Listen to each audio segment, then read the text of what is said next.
There we go. Next session time. I see we've got Deb and Matt here. Get them to queue up. Hello. Hello, welcome. Thank you. Thank you for have asking me. lost all the video previews, so I just assume everybody can see everything. So Okay, well, we'll just assume they can see our yeah, faces. just shout out in chat if you can't see us in the slides and all that. Yeah. The window is lost forever now. Very cool. Welcome, everybody. I hope everybody enjoyed session 1. Looking forward to kicking off things here in session 2. If you haven't done Hack It before, this is going to be more of a sort of panelist podcast style thing. We've got some slides just to kind of help steer the conversation, but we want audience feedback. And I want to introduce our awesome panelists, or I guess I'll let them introduce themselves. So, Deb, tell us who you are, how you got Matt here, and what's going on. Well, I don't recognize Matt without his beard, so I don't know if I can. Oh no, the beard's still behind here. No, it's totally fine. Everything's totally fine. He's just normal. totally covering it up. Yeah. Man. I'm Deb Wigley. I'm from Black Hills Information Security. I'm the community manager, and I guess we do marketing things, but we don't call it marketing. We call it content community. So, but I'm usually not on this side of it. I'm usually on the back end. So this is all very new to me. So thanks for having me. Happy to have you, Matt. Yeah, so third time participant in Hack It now, I believe. This is awesome to be back, and currently beardless, obviously. So we raised $202,000 for about 20 charities through awesome. Those endeavors. But happy to be here, and looking forward to getting spicy. So yeah, super. It was awesome that you guys were able to raise that. That was a really cool event. But it was a little bit of a sacrifice, but for a worthy cause. Did you say $202,000? Is that? Yeah, we're 202,000. Yeah, it was heartwarming. It was awesome. Yeah, that's awesome. Very cool. Congratulations. That's crazy. Well, yeah, and finally, I'm Dave Kleinatland. I'm a researcher tech lead here at Huntress. I lead one of the R&D teams that hopefully puts together kick-ass products that some people like, and we're also here to do some of this chat and whatnot. So today's session is 0% chance, 100% coverage. A little bit of a play on kind of just bogus marketing terminology and whatnot. That's what we're gonna hop into pretty quick. So just a little rough outline of what we're gonna run through today. Just a little bit of the topics we'll steer. We definitely want some of that cool interaction in the chat like we had in the last session there. I had a ton of fun with that. So we definitely want to hear some of the ideas. Even if the idea on the slide isn't that great and the folks in the crowd want to steer us somewhere else, that would be awesome. And the real just basis for this, I know early on someone said, hey, is there going to be swearing in the show? And I got through a whole 3 slides without it, but here's kind of the basis. It's a little bit of our lore. It's a little bit of the folks around us' lore, but it's not just for us, right? Like this isn't just our job to do this. Everybody should, right? Because it hurts us. Any comments on that from the esteemed panel here? Like, how do you feel about calling out BS in marketing? Very much agree. Yeah, 100%. Right. I mean, I think the point is we've been in such an unregulated market for so long, and this has been a very low consumer maturity in general. So BS marketing claims that come out and say we're going to stop everything are absolutely antithesis to what we need to do to succeed and move forward, right? Like this is absolute horse crap. I hate when people say, I'll stop everything. I'll protect. You couldn't do that with a car. Stops any wreck from killing you. You'd never do that, not ever. So yeah, it's bullshit. Yeah, and I'm tossing a poll up here for everyone about like, hey, how have you reacted as a customer to this? Right? It says, hey, have you ever backed out of a deal because there was some awful marketing claims or something nonsensical, like you read the box and didn't think it had the bill of materials that it was, and it looks like we're getting some good responses here, and we're getting it's pretty tight between. Yeah, we back out all the time because we just see this a ton. And a couple of times. Well, I mean, humans aren't stupid. Like we can tell the BS. And so when someone claims like we're the end all answer to everything, like that's like our spidey senses go up and we're like, I automatically don't trust what you are selling me right now. Absolutely. Right. And it looks like the once or twice is winning out here, right? Like, so it seems that 51% of our crowd, and we're looking at like maybe 88, have definitely backed out of deals.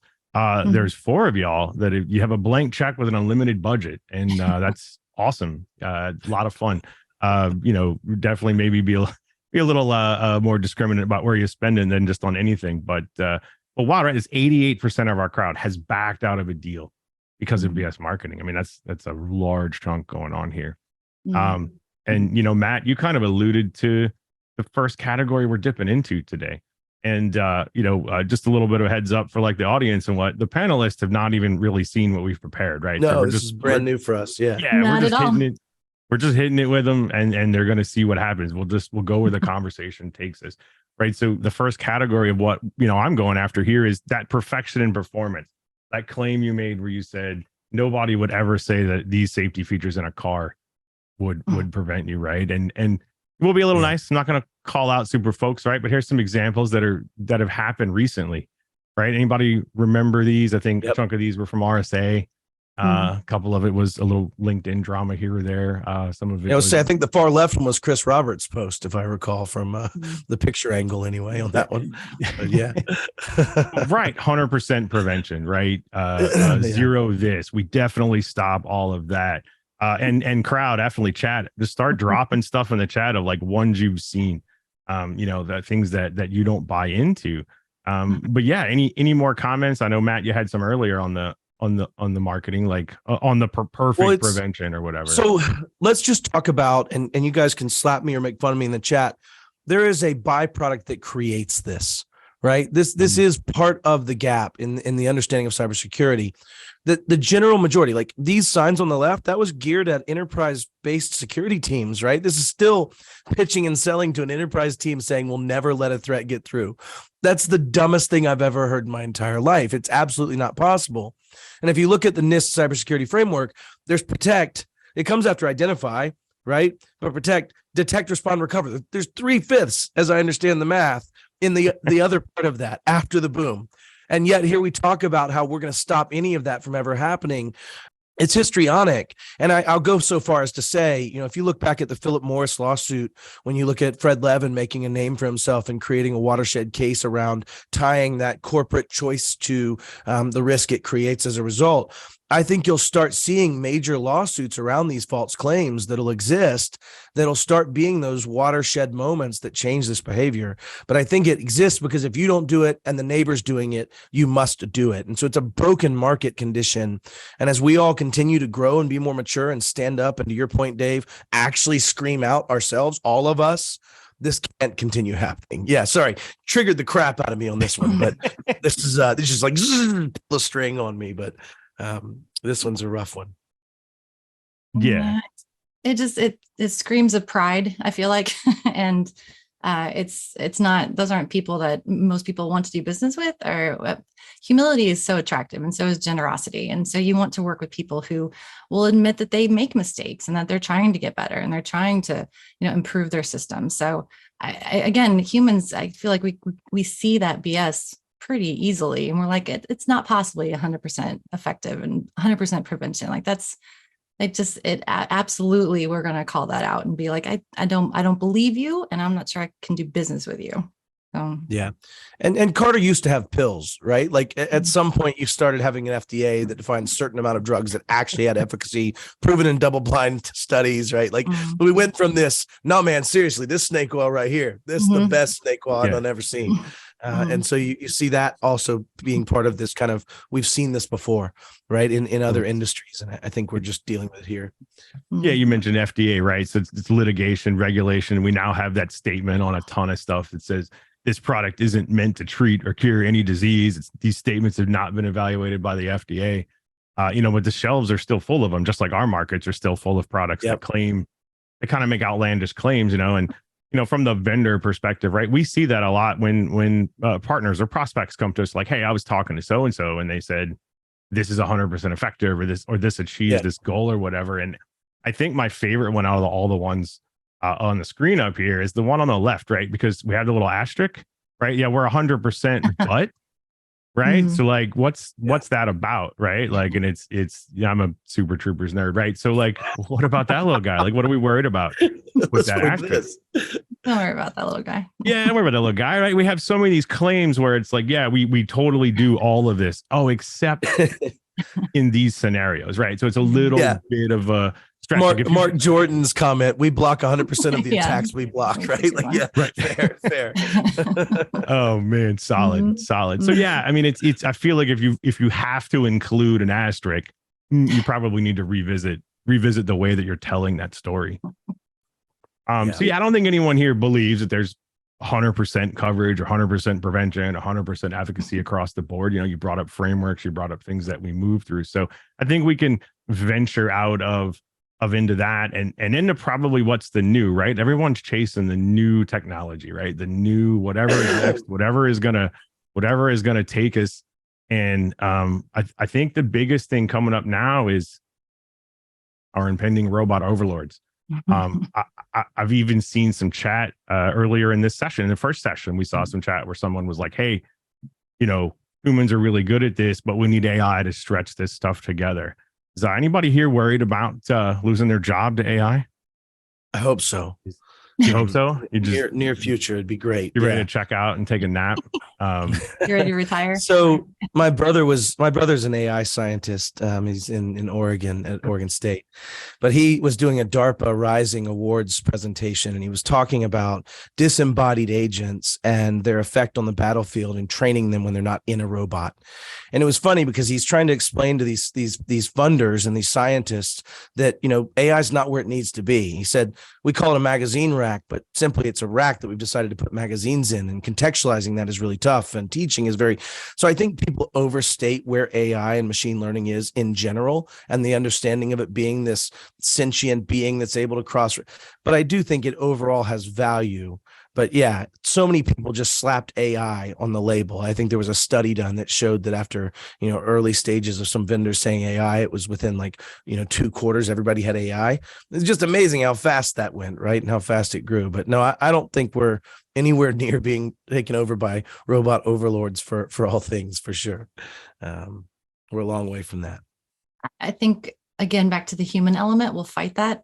Like, Right. from what I do, like I'm a human expert, I guess. I don't know. I can't imagine being replaced by that or wanting to be taught by that. I will always want a person in front of me physically teaching me something or talking to me. And so the whole AI, it's not where it needs to be, like you said, Matt, but I'm not worried about it replacing the human element. But that said, Dave and Deb, I think as we see variables normalize more and more, I mean, think of what can be automated that could not have been automated 10 years ago from a technology and delivery perspective, security perspective. So will it be an aid? Will it allow us to be more efficacious in our endeavors because of the limited variable set and the limited impact of how this API works fairly universally across all sets we're messing with versus others? So I think that it will create the ability for us to be more efficacious, but it doesn't replace everything. I will harken back, though, that I use a lot of comparison to the Industrial Revolution. And if you think back in the beginning of the turn of the Industrial Revolution, 80% of your populace were on farms. The reason that shifted so drastically was of mechanization, automation, capabilities that existed as technology grew. So I do genuinely believe there will be a shift in what we do and how we do it. But that shift comes to efficacy. That shift comes to speed and quality. When you've learned about a threat actor's TTPs before, to your point earlier, or to the point earlier that Kyle was making, is that those same TTPs can be used by others, and the automation of the ways we can deploy those protections and look for those and hunt for those and threat hunt for those becomes more lineable in that way that we can be more efficacious and faster at it. Yeah, and I think the world is figuring some of that out, right? Like we've got some of the marketing claims up on the deck here of like we've got AI that runs.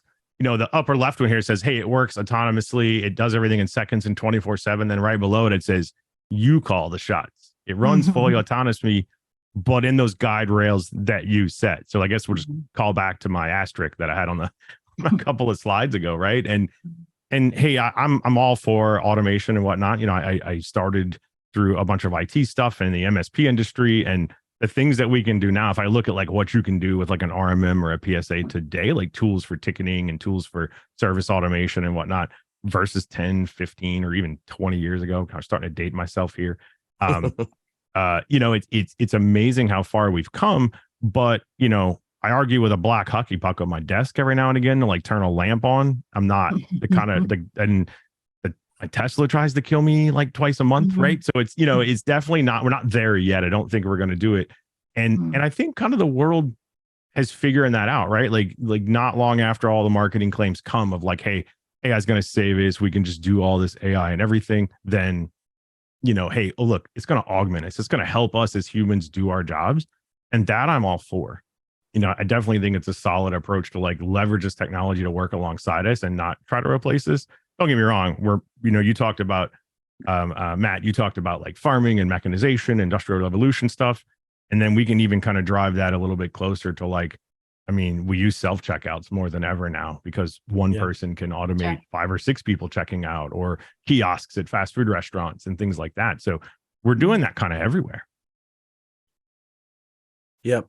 And when you think about it in that life cycle, I'm sorry, Deb, go ahead. No, I was just going to say that is a good point. There are certain aspects that I want to do myself, and AI just help with that and automate that. But Jason brought up a really good point, is that we fight automating most parts of our jobs because it does remove the human aspect of it. And I get that our job is community and our job is people. So to automate that like removes any kind of like care I think that they would feel. But there are, there's definitely things I love being able to self-check out myself and not have to deal with a human to scan my items for me. So to your point, Matt, like working together and having it be something that helps us be the best version of ourselves, but not replace. Yeah.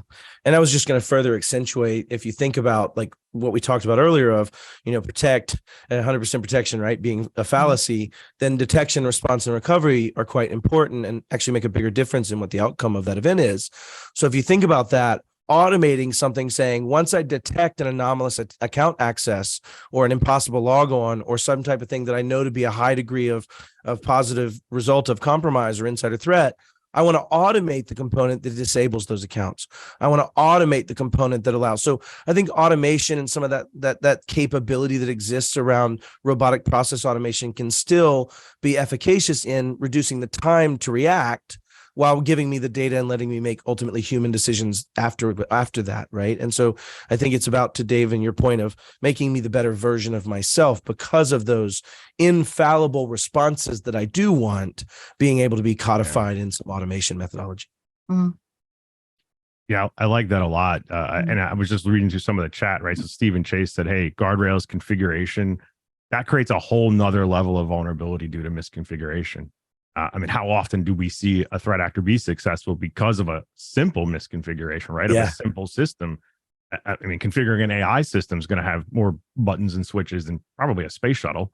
And it just leaves more opportunity for us to make those mistakes, those simple mistakes that cause such large problems.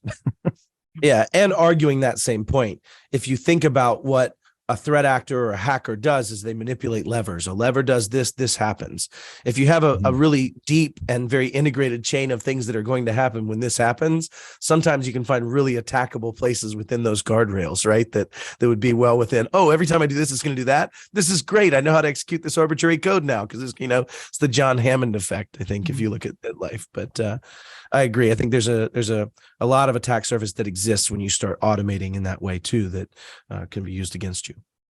I see it. Look at it, chat. I see. I pushed war games to production and not protection piece. And I think the whole movie War Games, the like early '80s movie about war games, was about giving AI that control of all the missiles, which is not a very good idea. Absolutely. So cool. Kind of the next thing we'll go into, right, is something that I've really often fought, I've tried to fight against, and I make sure that it's not something I ever do. It's something you have to kind of always walk the line. And you two may have had to do it too. Also, being in security is you don't want to, either sell or promote or anything under fear, right? So the next section we're going to bleed into here is FUD for fun. And for folks who don't know, FUD is just short for fear, uncertainty, and doubt. It's a term often used for, ways that people either sell or disseminate information in a manner to convince you to do something by causing you to have fear and uncertainty and doubt, right? Like it's forcing you to do anything. I'll kick it off here with, hey, we're talking about 0 days, right? 0 days, your devices are wrong. That's the fear. Are there any other other sort of fear-driven marketing tactics that you've seen that are, have come across with either users that come to you or in in your talks and your travels. What have you seen? How do you feel about that sort of like not ruling by fear, but I guess selling by fear is probably the better term. It doesn't work. I feel like it. So I came from the automotive industry. I worked in an automotive repair shop for 20 years. And so I saw the fear from the dealer. Like people would come to us all the time with the fear of, that they had to replace everything on their car, or like you said, Matt, it's going to kill you. And it just doesn't work. The reason they came to us is because they wanted to remove that fear and remove that uncertainty, and they wanted to be reassured that everything was going to be okay. Like that's what really sells. So I feel like the fear tactics, especially in this industry too, it's not kind, and I feel like it doesn't work. Yeah. Yeah. And I think, when you start talking about the, 0 days are on the rise, or this major vulnerability is out, and if you only have our product, you'll never have to think about that, right? This ambulance chasing kind of methodology, which we might get into in a later question, I would wager, but it's kind of that same mix, right? Of creating this histrionic dust that this is the only thing that'll save you right now. And this is what I purport to know all those answers. They kind of come into that totalitarian kind of way of seeing things of, I can absolutely solve your problem. And so I don't like fear as a way of motivation, because it doesn't last, first off.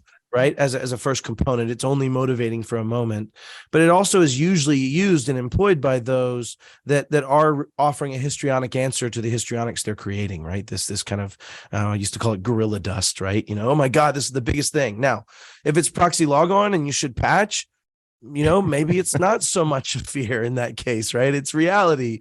But I do think that, people using that ambulance chasing type tactic is effective, unfortunately, but it's absolutely so wrong. And it makes you, hate that company, in my opinion. Yeah, there's no repeat customers with that tactic. And like you said, it doesn't last. That it might sell at the very beginning, but it's not, you don't retain a long-standing year after year customer doing that way. Yeah, it gets you the sale now. And like, I didn't even think about it till you brought it up, right? Other industries, there's other industries that are ripe with it. You brought up automotive. It's people definitely know the story of the predatory Pinto or the Fire Arrow or the predatory mechanic or whatever, trying to get you to buy things because you don't know about cars, or the predatory tow truck driver taking advantage of a situation. I'm not saying they're all like that, but like they definitely have some stereotypes and stuff in those industries. And it has we were very successful because of the industry. It just has a really bad name for that. So when people would come to us for a second opinion and we were like, no, you need like 2% of what the dealer says you need, that builds trust. And that is a lifelong customer that you will have there. Yeah. And I think you balance this challenge. Now, I always like to be the pragmatist in this, but one of the things that we have in our industry that we don't have in others is that if my attorney says, Matt, I need you to do this, I think this is the best course of action, I don't ask her or him to explain to me the way they looked at precedence law, the case metrics they used behind it, the way they came to I either trust them and I understand their professional certification, or I don't. In our world, we don't have that. And so part of our challenge is what is sometimes conscribed as FUD is often us being forced to educate someone of something so they can make a decision or they can take action. And they sometimes are ignoring that and not bought in that same professionalism. So I don't give the industry a pass on this, but I will say it's a balancing act of having to educate a consumer that doesn't want to or need to be educated. Like, I don't want to understand precedents. I don't want to understand the way this case law has this much weighting and this one has that. I don't need to understand that. I have a professional barrier that allows me to do that.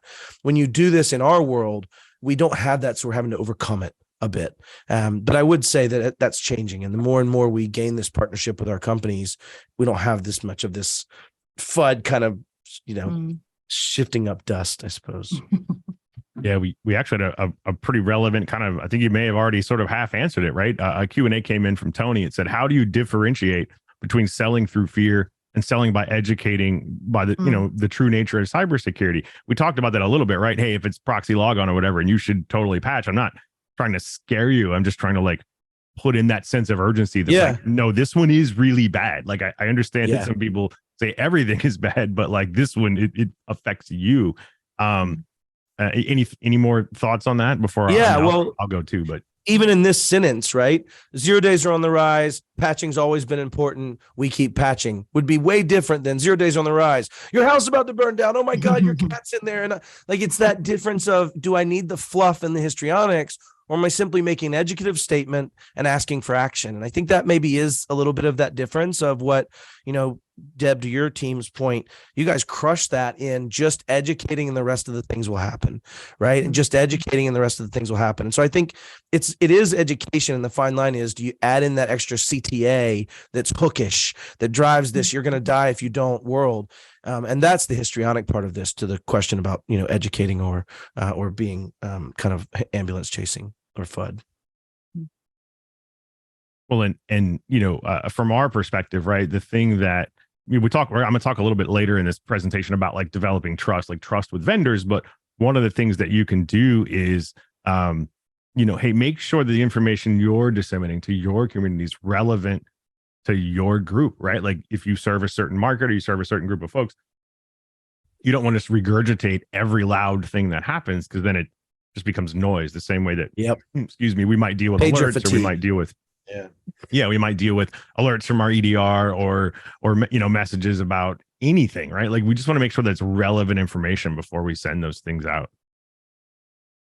And then also too, like 0 days, right? Like 0 day isn't the thing that probably most folks should be worried about. I mean, sure, they're terrible or whatever, but like if you're running like, Bob's Burgers or Deb's Auto Shop, right? You're probably not someone that they're going to burn the 0 day on, right? Like they're going to go, that's like nation state level. That's like what they used against Sony or whatever to steal things. Or I don't know, when they start going after, they didn't even have to use 0 days for, Yevgeny and all. And what were we just talking about? The GTA 6 leak at Rockstar and all that stuff. Like, sometimes you don't have to burn engineered it. Yeah. Social engineered it. You don't have to burn that lead 0 day to even do that stuff. So you got to start, going after what really matters. Well, and even then your definition of 0 days, right? Like 0 day, is that the day they released the CVE details and a POC became available, or is that and so I think even to your point, I did a research project, Deb, about in January of how many unpatched Ubiquity controllers still existed, just using Shodan and then doing some enumeration.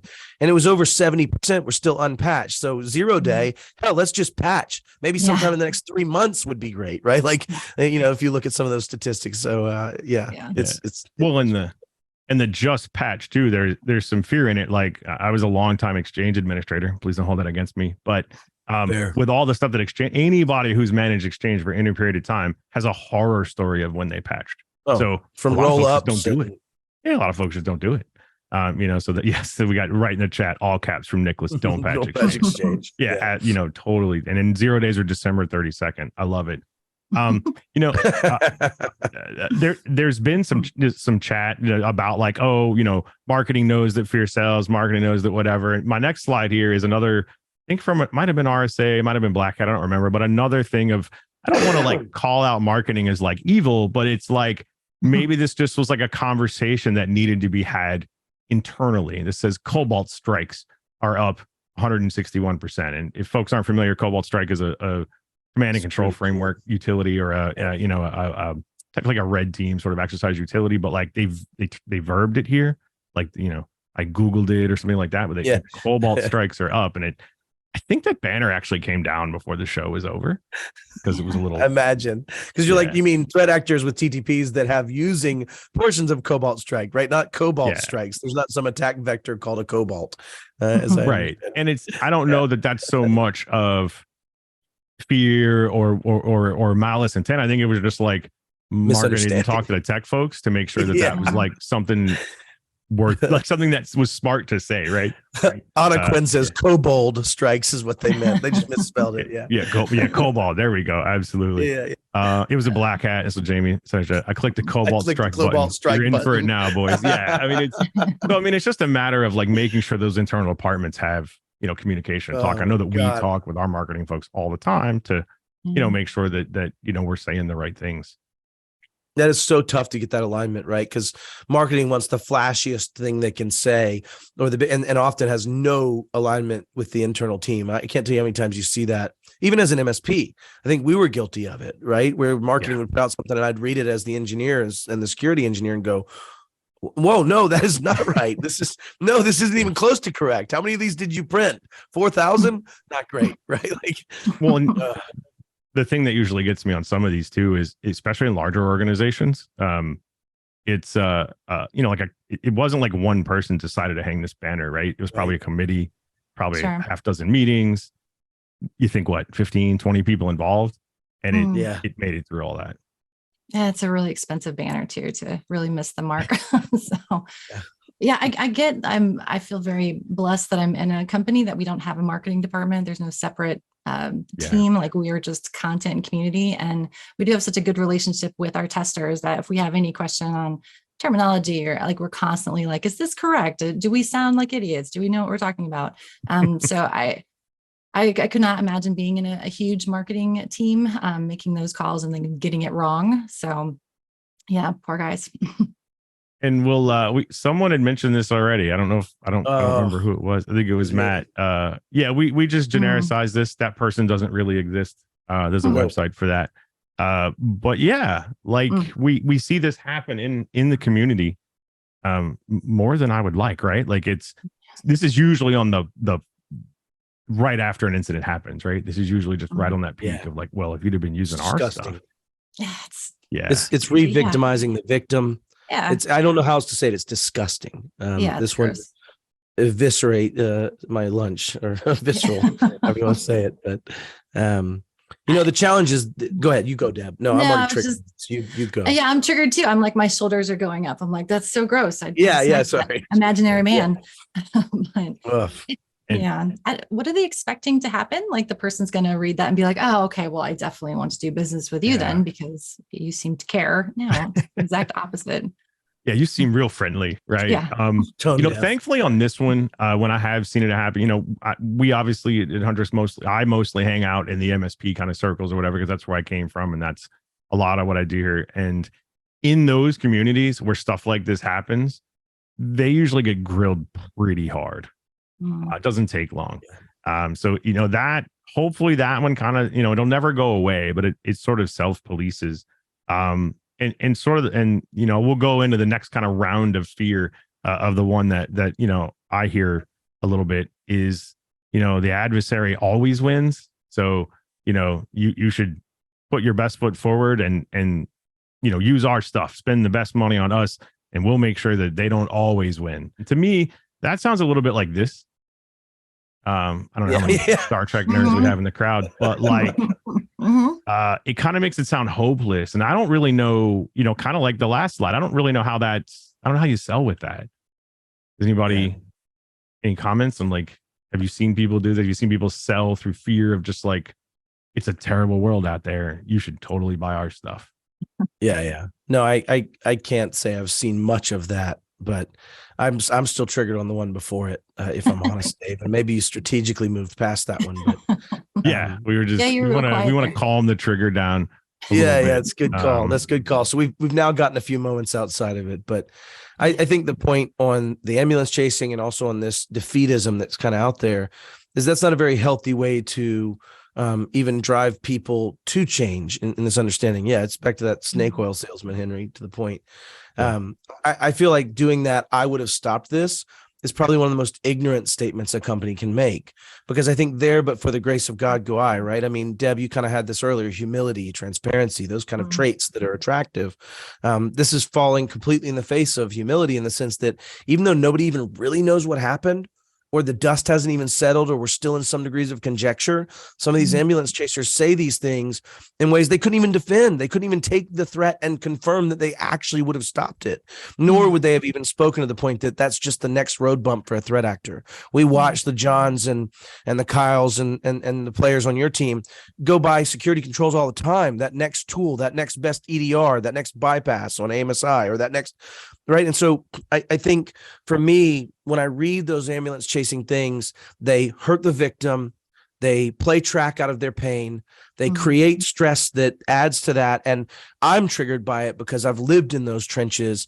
I've been in that pain, and it's disgusting to me. So, sorry, Dave, you can get me off my damn soapbox, but that one, That one really I'm on bothers that with me. you.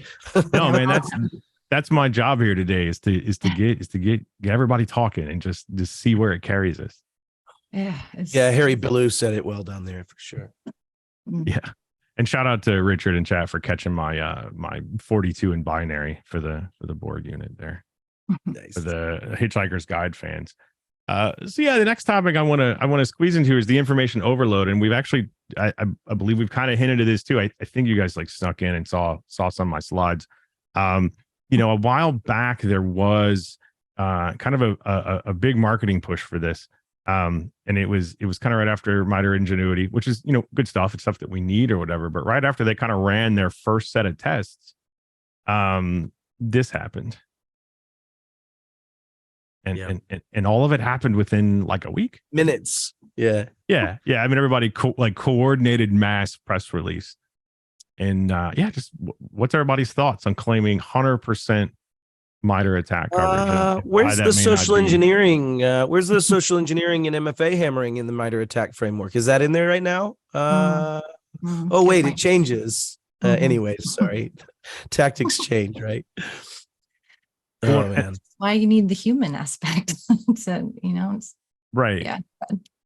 And yeah, I mean, and you know, not blaming any one of these specific vendors here, but like I think it's one of those where like if one of them did it, like they all have to do it to combat, or they feel, I don't want to say that they had to, but they feel that they had to do it to combat the like, well, this vendor says they do 100% and you don't. And if you Google around for this and you get into like page 2, 3, or like even 4, which is where no one goes, like page 4 of search results, you know, it'll be like people claiming like 99.8271% coverage. You know, like they were really scraping it, like, we didn't get 100, but you know, we'll just make the best of it. We'll put up a really good number. But this fell apart pretty quick.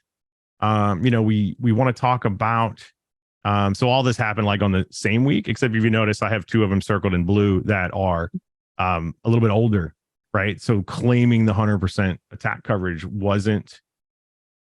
it's not a new thing. Yeah. You know, it's been kind of going around, you know, like the oldest one there's like, you know, little over 2 years old, 2.5 years old. So how do you kind of feel about community sort of self-policing this sort of stuff? Like, is this the way that we do this? Is it a good thing? I think it's a great thing, actually. The community is the one, they're in the trenches. They're the ones in the instances and in the breaches. So I 100% think, and their voices are louder than I think the rest of the world thinks. Like the community, at least from my perspective, is that the community like loves each other and protects each other and will speak up for others, especially those coming up, you know, underneath them, behind them. So the fact that the community is so vocal with these ridiculous claims is really encouraging to me. Me too. Yeah. And to be to the point, that sign came down at the conference, right? Like the exactly. Cobalt Strikes button was unpressed. Yeah. So I do love it. I mean, the Jason Slagels of the world, I'll call him out here, you know, the Kyle Hanslevins, you know, seeing that and then seeing the amount of the armies of humans that are starting to be willing to call out BS when it's BS. It makes my heart just giddy. I mean, if I'm completely transparent. So I love seeing it. I don't often participate in the sense that I try not to punch too much, but it's nice to see a lot. Yeah. See Slagle hanging out in chat saying if you keep talking his name, he's his gonna Beetlejuices. Yeah. I know we're at 2 now, I believe. So we got to be careful. Yeah, I got one more. Jason Slagle. I think it's fun to be. I mean, I don't know if fun's the right word, but I think it's good to be part of the community that's sort of helping kind of weaponize the community against this. Like, I know that's kind of a harsh word, but I love it. Yeah. I think it's probably what needs to happen. Sorry, I'm laughing at chat. But yeah, I think it's kind of what needs to happen, right? If we can help sort of weaponize the community to and it keeps us honest too, right? Like if you know, I mean, Kyle has said it before. I think a lot of our people have said it before. If you ever catch us doing anything offhanded, like, call us out on it, like 100%. We invite that sort of stuff. So yeah, I'm glad to see this happen. I'm glad to see that this stuff, but we just got to make sure that folks stay educated and kind of keep, you know, getting into it. And yeah, I think the last bit on the information overload section here that we'll talk about is we're going to collect all the things, everything, all of it. Yeah. How do you feel about collecting everything all the time? Certainly scalable. It's like definitely the most scalable decision you could ever make from a resources perspective. Henry in chat says, define all. What do you mean by everything? Exactly. Every log, as I work on an R&D team, and we've definitely had to make some decisions over time of like, man, all this data gets expensive. Like, what do we do with it? Where do we go? And I was reminded of a cartoon that I edited a little bit, right? Of we talk about needle in the haystack stuff. But really we're just kind of looking for a clue in a litter box. Because what do we do with most of that data, right? What do you do with most of the data in bulk collection? It's just useless and stored. Yeah. How do you find it? Yeah. Yep. Yeah. So yeah, it's so yeah, I'm coming up on sort of a go ahead. It's a theme though. This whole theme is this perfection object, right? 100% of all data, all the telemetry, all. And I think as we start talking about this is what's broken in cybersecurity. We do not ever have 100% of anything, ever. We will never be there. It changes too fast. It moves too quickly. There's always changing business conditions, technology changes, deltas in what's good, what's the baseline, what are the attack surface, and so I think when you start seeing a maturing industry, it stops speaking in 100%.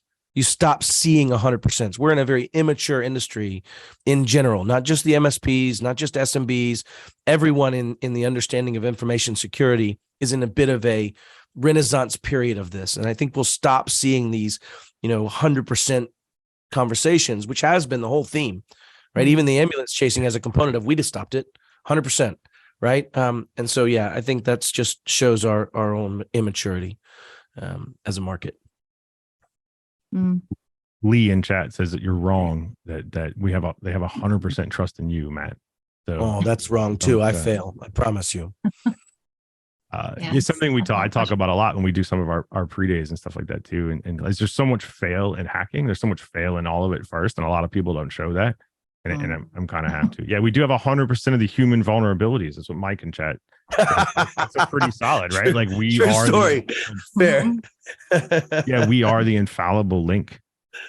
Let's see if I had all like the data. Smart contracts don't fail, humans do, right?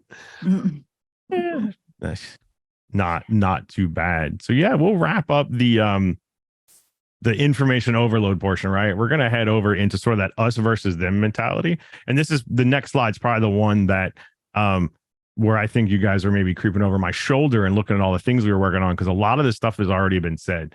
And I intentionally wanted to keep, we've got about 15 minutes, 14 minutes or so. And I wanted to spend kind of the most time on this slide. And then after this section, I also have one that's kind of them versus us. I want the crowd to start think over the next 5 or 6 minutes of the stuff that we're talking about, of like things you just want to hit the panelist with, myself and the panelist here. But, what makes a good vendor, right? I heard a little bit about transparency. I heard a little bit about humility. John Hammond had helped come up with an equation that says a vendor is equal to trust plus investment. And then I expanded on that and said, hey, we've got a product in there too, right? Like they're a vendor. They're selling something, whether it's a service, whether it's something tangible. What do you think makes up a good vendor? And I put a little bit of here on the slide here for inspiration. Feel free to spin off that or just pull whatever you want out of the sky and let's assemble our perfect vendor right now. Yeah. Sure. Pretty well nailed a lot of it. Go ahead. Those are all good. For internally, our team, we continuously remind ourselves that we're not the heroes and that we are just a guide for the heroes. So the second it switches where you start thinking of yourself as the hero of the story, people just check out. So, but all of this is good. I do love that vision though, Deb. I mean, on that conversation, someone wisely told me a long time ago, people don't watch people on YouTube or watch these things to watch them be the hero. They watch it so they can be the hero, right? And I think that conversation of partnering with a vendor and a good relationship and partnership is definitely serving both interests, but in a way that consuming entity is able to be a better version of themselves, to coin your phrase earlier, Deb. I think people often conflate humility and transparency to doing the right thing. I don't think that's often exactly true. I think it's being humble enough to find when you have done the wrong thing. I think it's being humble enough to find when you should be better. I think it's accurately approaching the tough topics, right? I saw in the chat earlier, when is Huntress going to have an official SSO?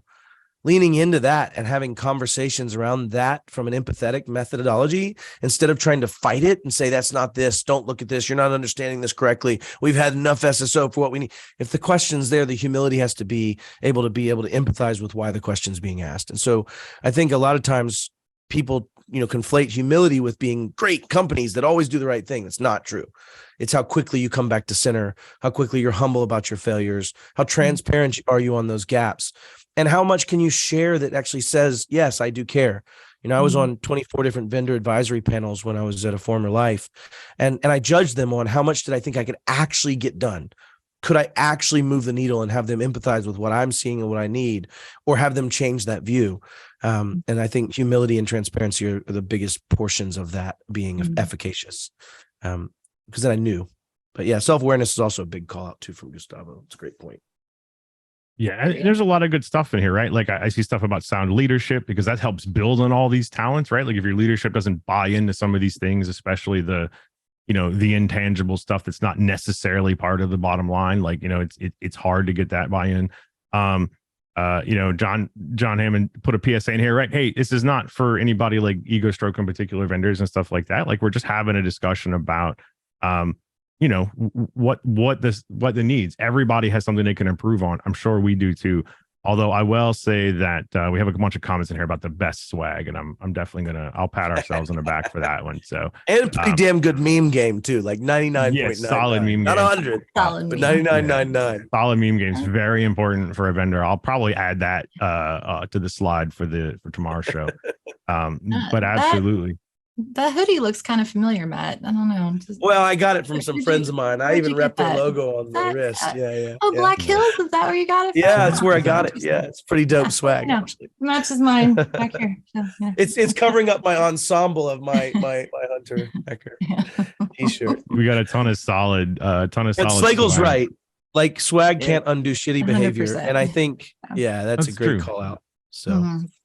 And even Kyle from our end brought up humility and approachability. That was one I didn't have on here, right? I love that. Yeah. You don't feel that you can reach out to or talk to a vendor, actually get a hold of someone, talk to them. That's kind of a thing. Rachel, one of our marketing folks, got called out for her meme game in chat, so we'll shout her out on that one too. So nice, solid, bringing stuff there. But yeah, and like the one thing we didn't really talk about at all is like the product. And the one thing I wanted to talk about a bit was like, there's two sides to that last list. There's, does it work, but does it solve a problem? Because like I see a lot of products that work, but I don't know that they actually solve any problems that I have, right? Like, is it a problem looking for a solution kind of scenario, right? Like or a solution looking for a problem is what a lot of things are. So, it's all about kind of having sort of a mix of all this, and probably not everybody will have everything.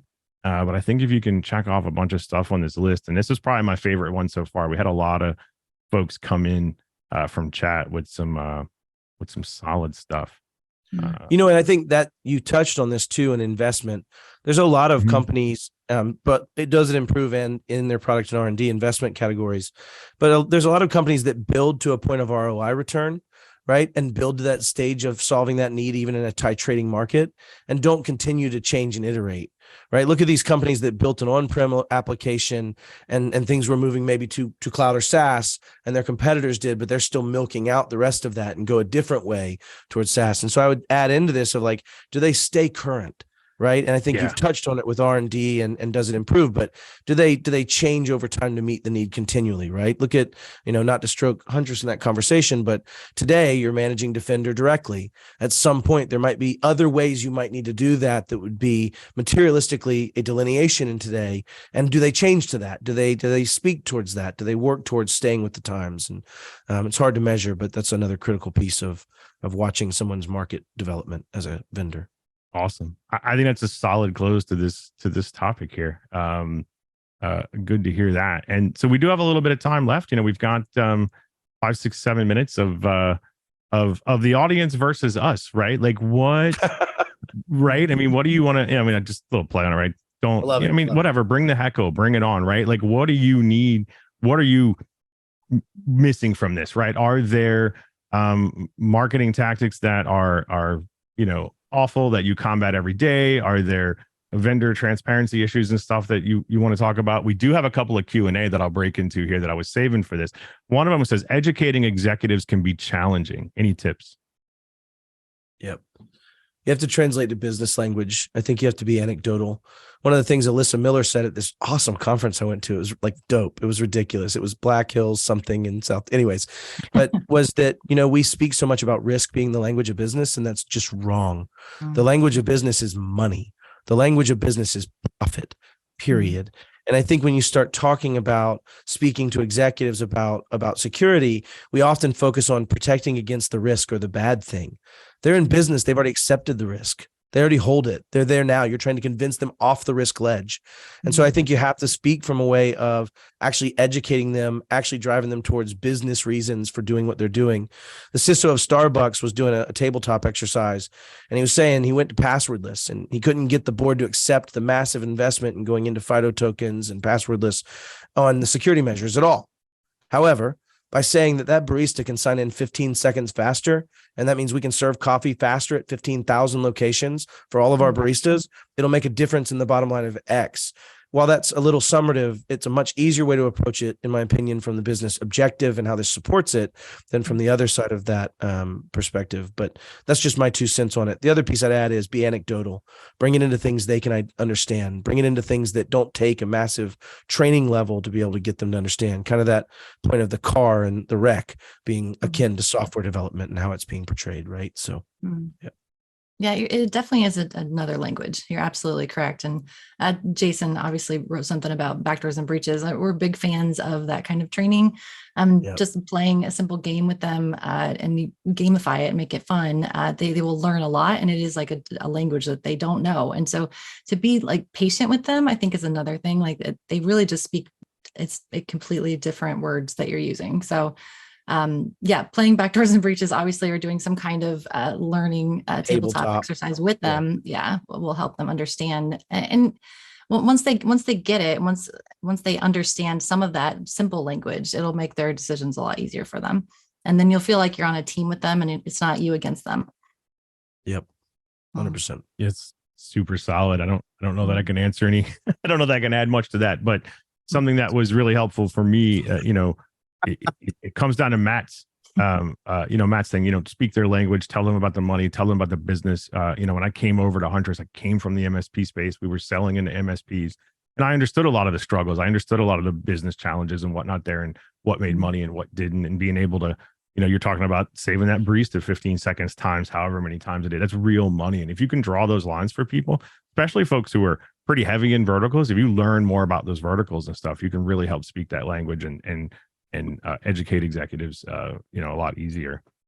I don't know that I have a good answer to this one. Where are genuinely authentic reviews accessible on a product or vendor? Nowhere. That's Gartner. Yeah. Oh, sorry. Yeah. I mean, there's always a mix of like people can buy reviews. There's, pay to play with reviewing kind of organizations and stuff. I think that's the challenge. I'll go back to this. I don't know that I know of a place for this. However, whenever Continuum, and I was a customer of Continuum at the time, I would go on with these new prospective customers and tell them all the horrible things, all the things I hated that weren't there for me, that I couldn't deal with. And then ultimately the good things and the reason I chose it. And people took that approach so very well. Like they genuinely appreciated the negative. I think that, my advocation would be, I'd love to see more companies talk about the things that are negative, that are some of those challenges, that are some of those struggles in the lens of asking people to help them make it better and drive that forward. But I don't know of anywhere. And if you go down to the halls of Reddit, you get a little keyboard warriorism that creates some histrionics that wouldn't be necessarily there without it. But I still think that's probably my best pulse is probably things like MSP Geek and Reddit, at least in our industry. Yeah, from the chat, the Scott Matheson, huge, peers. I agree with that very much.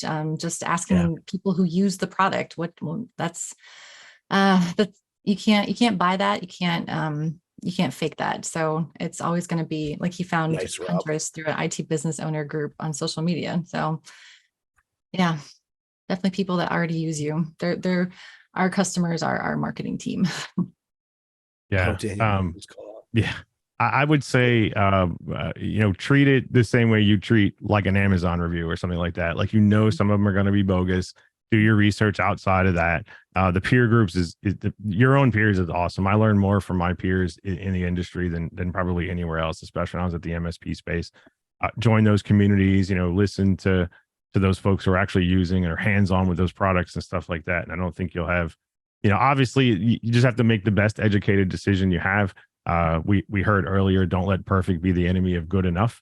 Learn as much as you can and then try to go hands-on and because what might be right for someone else that they absolutely love is going to be terrible for you, so try to get as much information as you can. It's all about educating yourself before you dive head into it. Yep. And if you really want to make a vendor squirm, ask them if you can talk to their best partner that's like you and the partner that's most likely like you that's about to leave, right? And ask if you can speak to both of those. That'll give you a pretty good viewpoint on the product. Pretty solid. Let's see. I see some high class social engineering going on in our chat since we're all friends. It's pretty good. I was about to type in all that data. Yeah. There you go. It's it's good stuff. Yeah, I have nothing more pending in Q&A, so I'm scrolling through the chat here a little bit. We're at the last minute here, so I guess I will just say thanks for coming, Deb and Matt. It was awesome chatting with everyone. I hope everyone. I still got the password troll going on. So good. Yeah, So I love it. I love it. It would not be one of our events without. But thanks so much for coming. Any parting words? Just thank you. I'll just end with that. Like, it's such an honor to be asked, and it's, again, usually I'm not on this side of it, so it's terrifying and awesome all at the same time. But yeah, thank you so much for asking. Yeah, you know me. I always got something to say.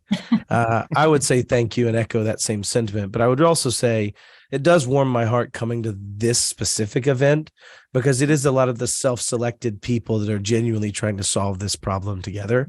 And so I feel like I'm preaching to the choir usually in this event. So it's awesome. Thanks for having me. I appreciate it. Beard or no beard. Yeah, fantastic. Well, it was super great hanging out with y'all today.